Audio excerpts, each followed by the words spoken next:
Assalamualaikum warahmatullahi wabarakatuh. Perkenalkan, nama saya Hilman Fajar Maulana dari Pendidikan Jasmani Angkatan 2022 dengan nomor NPM 222191036. Di sini saya akan mempresentasikan ujian tengah semester perkembangan peserta didik.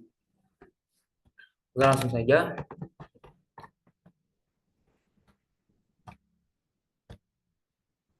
Nah, di sini apa itu perkembangan dan pertumbuhan?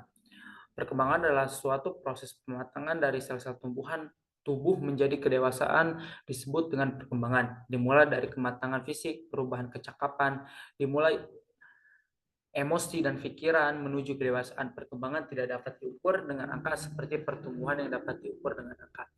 Nah, yang kedua, apa itu pertumbuhan? Pertumbuhan adalah perubahan yang terjadi pada suatu objek yang sifatnya cenderung terbatas namun bisa diamati secara langsung menggunakan pancara indera kita.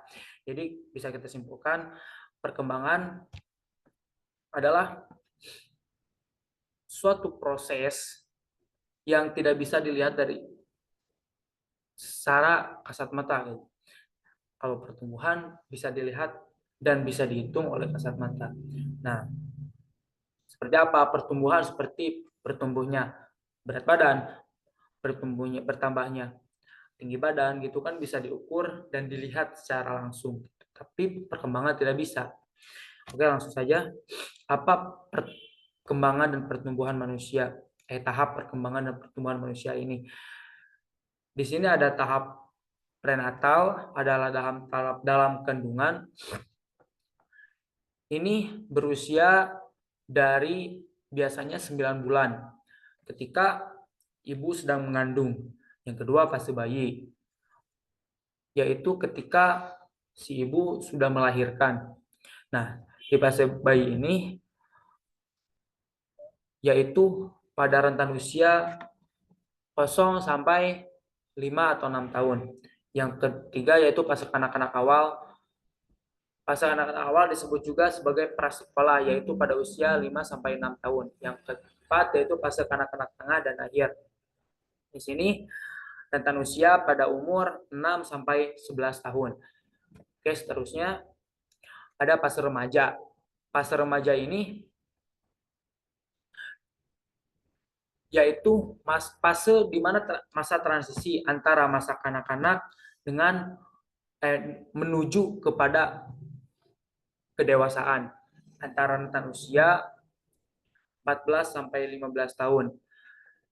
Lalu masa remaja akan berakhir pada 16 tahun. Yang seterusnya fase dewasa menengah. Fase dewasa menengah adalah tahap pertumbuhan manusia yang terjadi pada usia 40 sampai 60 tahun. Pada masa ini kita berfokus untuk membesarkan anak, bekerja dan beraktif dalam masyarakat. Jadi kita lebih berfokus untuk membiayai anak kuliah misalkan atau lebih aktif kepada masyarakat yang ada di lingkungannya.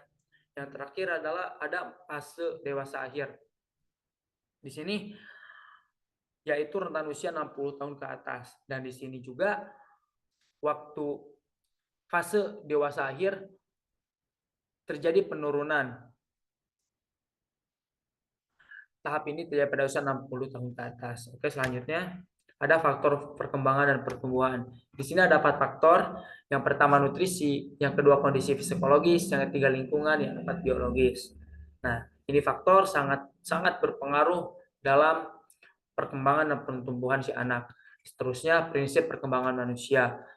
Nah, menurut Harlock ada 1, 2, 3, 4, 5, 6, 7 poin bisa dilihat.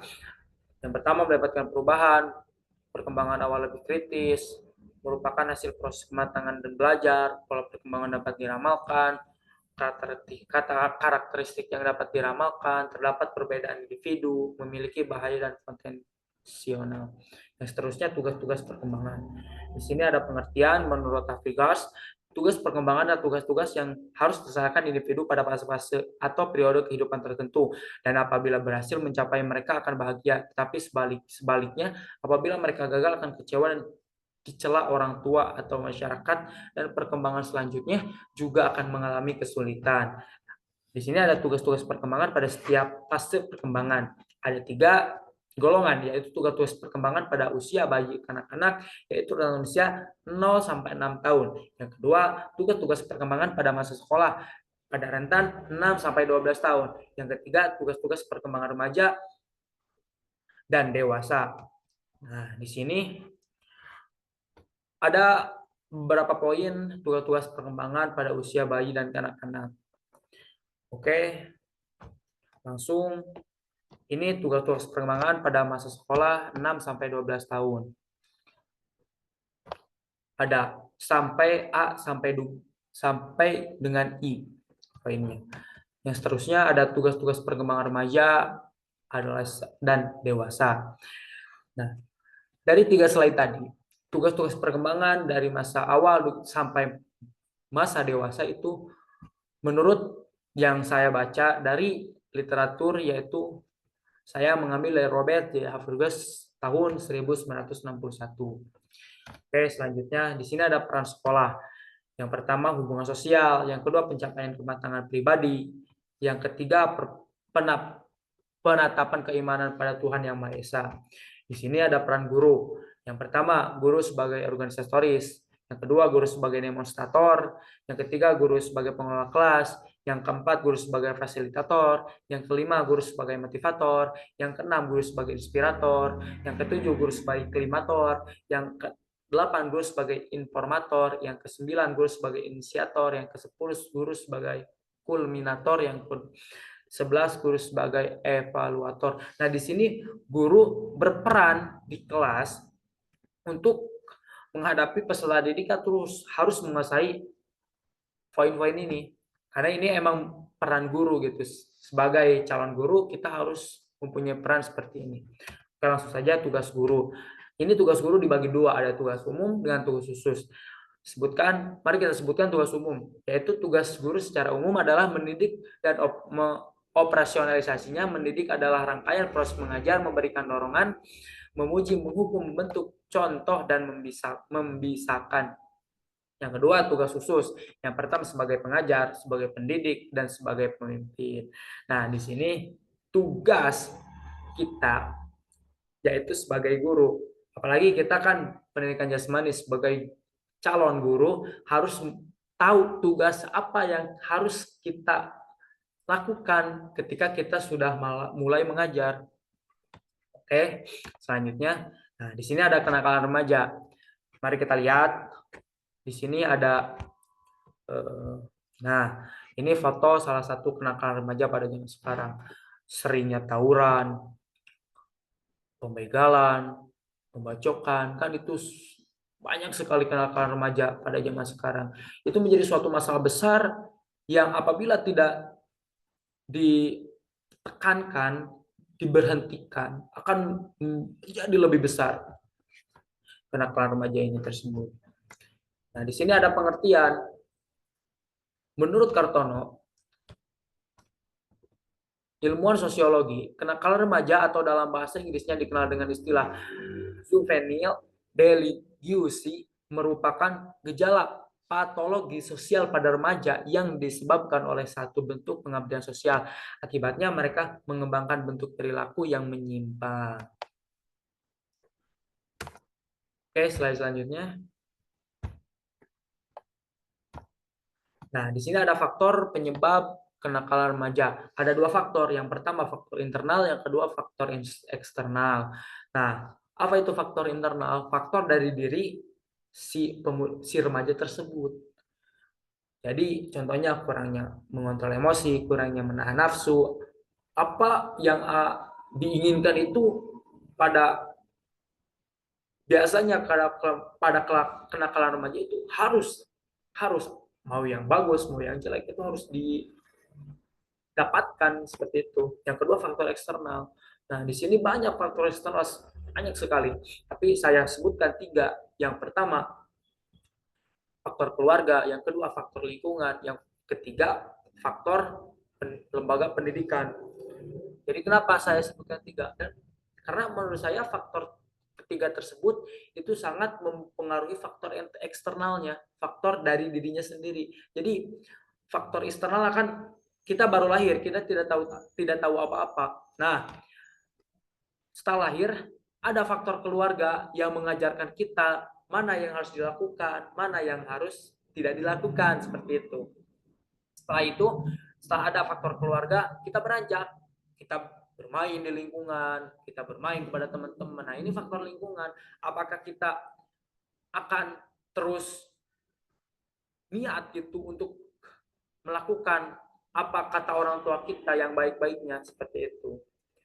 Atau lingkungannya yang emang benar baik akan membawa diri kita pada jalan yang lebih baik. Yang ketiga, faktor yang saya sebutkan yaitu faktor sekolah atau lembaga pendidikan. Karena kenapa?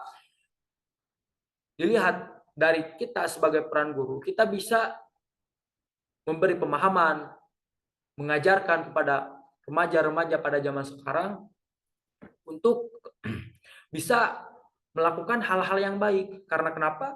Perkembangan pada zaman sekarang sangatlah pesat. Kita sebagai guru harus pesat juga untuk memberitahu apa yang harus dilakukan dan apa yang jangan dilakukan. Seperti itu. Terus ada cara mengatasi kenakalan remaja. Yang pertama, menanamkan nilai dan norma yang baik. Yang kedua, kegagalan mencapai identitas, peran, dan lemahnya kontrol diri bisa dicegah atau diatasi dengan prinsip keteladanan. Yang ketiga, adanya motivasi dari keluarga, guru, teman sebaya untuk melakukan hal baik. Yang keempat, mencapai suasana keluarga yang baik. Yang kelima, pintar memilih teman dan lingkungan yang baik. Nah, di sini ada cara mengatasi kenakalan remaja seperti itu. Oke, selanjutnya masa pubertas. Pengertian pubertas. Dilansir dari situs Sempurna Akademi, pubertas adalah sebuah perubahan atau perkembangan seorang dari segi fisik menjadi dewasa secara seksual.